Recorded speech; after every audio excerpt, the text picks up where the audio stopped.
coup d'œil très rapide sur notre chrono studio. Eh bien, il sonne 8h15. Si vous nous rejoignez, vous êtes sur Canal 3 Bénin. Actu Matin se poursuit. C'est le rendez-vous de l'invité du forum, professeur Roch Davignoui. Bonjour. Bonjour, chers amis. Doyen de la faculté de droit de sciences politiques de l'université d'Abomey-Calavi. Je vous reçois en compagnie de Hakim Essierou Ousseni. Enchanté. Alors, le coronavirus, oui. La reprise des cours également. Est-ce que cette reprise est désormais effective au niveau de l'université d'Abomey-Calavi? L'effectivité, elle est totale. Depuis hier, il a fallu seulement mettre en place un certain nombre de réglages pour qu'aujourd'hui, définitivement, qu'on se dise, voilà, l'école a repris. L'université a repris. Il y avait quoi? De l'anticipation au niveau de la faculté ou bien au niveau de l'université dans son entièreté? Pas une anticipation, c'est une question de réglage parce qu'il faut mettre en place une plateforme qui va couvrir toutes les 4 universités. Donc vous voyez un peu, c'est lourd, forcément. Et donc intégrer dans la plateforme chaque entité également à ce niveau, c'est lourd. Donc il faut prendre le temps de bien faire les choses, mais ça a été lancé hier et donc on est satisfait. Parlez-nous du contenu de cette plateforme-là. Comment ça fonctionne? Comment ça va y être pour que les étudiants qui sont à la maison puissent savoir un peu le mode de fonctionnement? Alors, on va distinguer 2 choses. Voilà. La plateforme permet d'enregistrer d'abord les cours des enseignants. D'accord. Et ensuite, cette plateforme va permettre aux étudiants d'y aller et de pouvoir enregistrer eux-mêmes par eux-mêmes les cours. Et par la suite, un enseignant, lorsqu'il sera programmé, je dirais par exemple mercredi matin de 8h à 10h, il va intervenir sur cette plateforme, interagir avec les étudiants et il va donner des explications, il va approfondir un ensemble de cours pour permettre à ces étudiants d'être en ligne et d'avoir une continuité dans les enseignements. Il va interagir, ça va se passer comment? C'est quoi? C'est un système vidéoconférence, c'est un système Skype, c'est comment? Ce n'est pas exactement un système vidéoconférence parce que ça va nécessiter encore un peu plus de moyens. Alors, c'est comme un peu ce que l'application Zoom fait. Vous allez dans un meeting ou dans une salle virtuelle où vous avez plusieurs personnes qui sont connectées à cette salle et vous allez interagir avec 7 différentes personnes qui sont au niveau de cette réunion. Donc, c'est comme ça que ça va se faire et c'est comme ça qu'il faut comprendre la chose. C'est pas une visioconférence où il va falloir installer un peu partout du matériel pour permettre d'interagir à distance. Et en quoi consistera l'interactivité avec les étudiants? Avec les étudiants, l'enseignant sera amené à revenir sur des éléments du cours, éléments d'approfondissement, éléments d'explication et au besoin des travaux pratiques ou des travaux, je dirais, dirigés en ligne qui permettra à l'étudiant de mieux cerner, de mieux comprendre le cours et pour par la suite venir à l'examen final. Avez-vous la certitude que les étudiants pourront comprendre ces cours? D'abord, la difficulté, c'est la malcompréhension des cours. Lorsqu'on est en situation de salle, cette fois-ci, l'interactivité se fera à travers des écrans. Donc, c'est sûr qu'il y a quelques difficultés à appréhender. Parce que déjà, en présentiel, c'est pas évident. Et quand on va tomber de plein pied dans la distance, vous imaginez encore le problème qui va se poser. Mais c'est une question d'adaptation. Parce que nous sommes obligés d'aller aujourd'hui à des enseignements à distance. Donc, on doit s'adapter. Et s'adapter, c'est d'abord sensibiliser les étudiants, leur donner l'information utile qui leur permet d'aller sur la plateforme, d'avoir les enseignements et d'interagir avec les collègues. Donc, c'est une question de façon globale, question d'adaptation qui va venir progressivement et donc tout le monde sera à la page. Vous semblez, je dirais, être tellement sûr de vous qu'il y a une aisance dans l'explication, mais nos étudiants, nos frères et sœurs, vous les connaissez aussi bien que moi. Christian faisait la question de ce que, bien, même en présence déjà en personne physique, il y a que ça ne passe pas. Le e-learning, c'est un instrument nouveau. Les nôtres ne sont pas trop habitués avec. C'est vrai que c'est un peu développé dans certaines universités privées. Ça vient comme ça, je dirais, comme cheveux dans la soupe. Cheveux dans la soupe. Ils n'étaient pas habitués. phase de sensibilisation, ça va se passer comment? Quelle assurance avez-vous que des milliers d'étudiants que vous avez à votre disposition ont pris le train en marche? Certains se sont rapidement, je dirais, accommodés. Quelles sont les garanties que vous avez de ce que, bien, quand vous aurez fait cette expérience, on n'en arrivera pas à avoir un impact négatif sur les résultats lorsqu'il va s'agir des compositions? C'est autant de questions, autant d'inquiétudes. Autant d'inquiétudes, autant de questions, mais il y a la solution. Parce que nous sommes en train de vivre une situation exceptionnelle. Exactement. On n'aurait pas cet enseignement à distance tout de suite, on aurait pris le temps de le faire progressivement. D'ailleurs, ça existe à certains endroits à l'université, déjà. Donc, on aurait pris le temps de progresser vers tout le monde. Mais à situation exceptionnelle, il faut une solution exceptionnelle. Et donc, il faut y aller tout de suite. Et y aller tout de suite, c'est permettre à ces étudiants, regardez-les d'ailleurs sur les réseaux sociaux, ils sont très à l'aise. Donc, ils connaissent l'outil numérique, ils connaissent l'outil informatique. Donc, dire aujourd'hui qu'ils ne peuvent pas, c'est peut-être une question de moyens parce que certains n'ont pas d'Android, de téléphone Android, certains n'ont pas d'ordinateur. Le problème peut se poser à ce niveau, mais ils vont se mettre ensemble, ils vont peut-être aller à un niveau, enfin par exemple au niveau de la UF, se mettre dans une équipe et puis recevoir par exemple cette interaction dont on parle. Enfin, tout le monde doit mettre la main plus ou moins à cette tâche pour que les étudiants se sentent davantage, comment dit-on, à l'aise dans le système désormais. Mais je rappelle encore que c'est exceptionnel pour le moment et donc il y aura sans doute quelques difficultés, mais qui vont s'aplanir progressivement au fur et à mesure qu'on va rentrer dans 2 semaines, 3 semaines dans le système. Voilà, les évaluations, il y a certains enseignants qui évaluent après coup mis à disposition, n'attend pas la fin de l'année. Est-ce qu'à ce niveau également, on n'a pas des inquiétudes à se faire? Comment ça va se passer au cas où il arrive qu'un professeur ait fini de dispenser son cours et qu'il ait envie, je dirais, d'évaluer ses étudiants? Alors, au niveau des facultés, ce sera une programmation qui se fera de façon globale.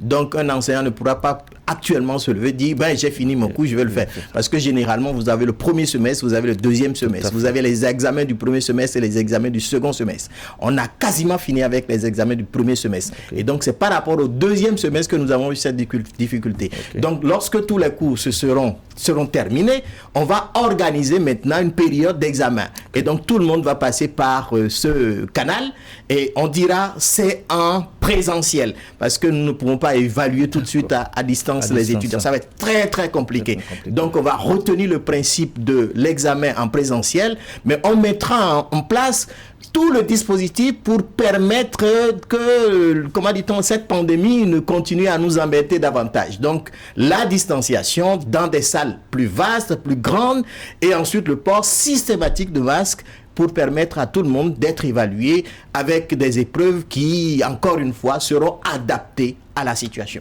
À vos côtés, hier, vous avez eu Madame la ministre de l'Enseignement supérieur, accompagnée de sa collègue du numérique. On nous a annoncé la mise à disposition de 40 points numériques communautaires. On nous a parlé de 14 centres communautaires, de 14 bureaux, de pose de 28 salles numériques.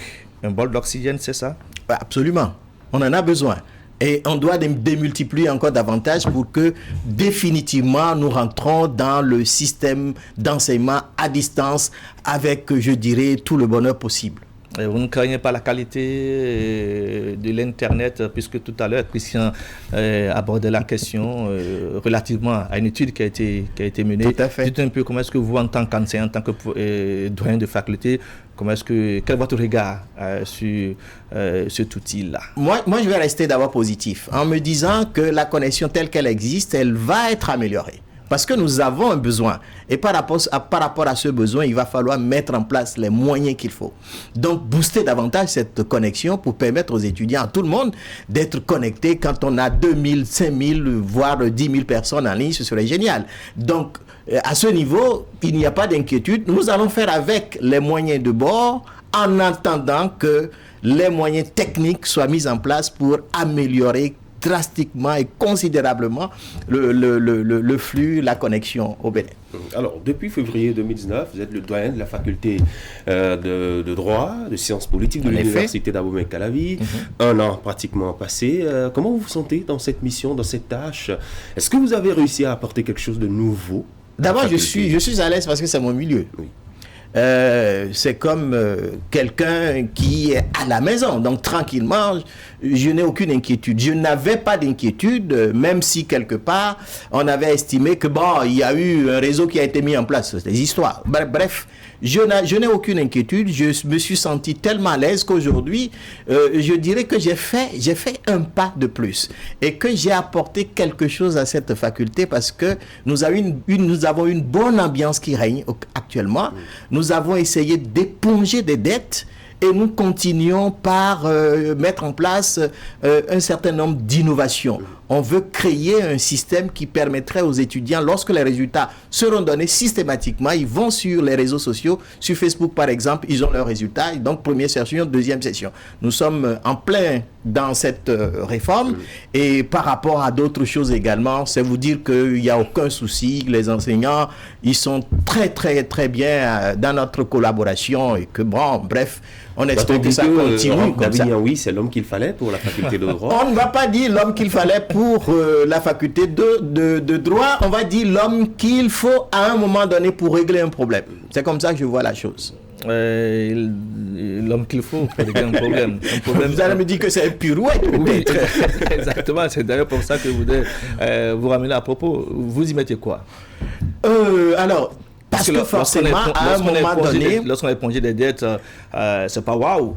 Lorsqu'on a... voilà, vous n'avez pas de bonne ambiance. Oui, parce qu'on a tapé à des portes. Il y a bien des choses, de bien sûr, je suis d'accord avec vous. Votre prédécesseur. Je suis d'accord avec vous. Oui, on a épongé des dettes parce que les fournisseurs, on ne peut pas les laisser en rade, c'est pas possible. Donc, on a dû demander au recteur de nous aider.